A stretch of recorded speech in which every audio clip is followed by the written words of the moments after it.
Hello everyone, আজকে আমি নিয়ে চলে এসেছি তোমাদের কাছে একটা পার্সেল ওপেনিংয়ের ভিডিও নিয়ে।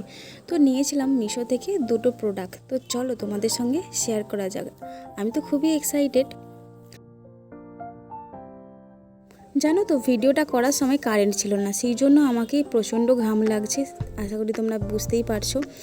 আর এমনভাবে পার্সেলটা প্যাকেজিং করা ছিল, আমার খুলতে তো ঘাম ছুটেই গেল আরও। তো যাই হোক, অনেক যুদ্ধ করার পরে ফাইনালি পার্সেলটা আমি খুলতে পারলাম। নিয়েছিলাম দুটো হ্যান্ড ওয়াশের বোতল। আমার অনেক দিন ধরে ইচ্ছে ছিল এরকম দুটো বোতল নেব। তো ফাইনালি আজ কিনেই ফেললাম। এই যে দেখো, আমার মুখের রিয়াকশানটা দেখে তোমরা বুঝতেই পারছো কতটা সুন্দর আছে। একটা আছে হোয়াইট কালার আর একটা আছে ব্ল্যাক কালার। দুটোই না দারুণ, মানে জাস্ট দারুণ, মানে দারুণ। তো দুটোই তো আমার ভীষণ পছন্দ হয়েছে। তোমাদের কোনটা ভালো লাগছে সেটা অবশ্যই কমেন্ট করে তোমরা জানিও। তো ভিডিওটা এই পর্যন্তই। তোমাদের যদি ভালো লাগে, আরও যদি তোমরা পার্সেলিং ওপেনিংয়ের ভিডিও দেখতে চাও, তাহলে আমাকে অবশ্যই কমেন্ট করো।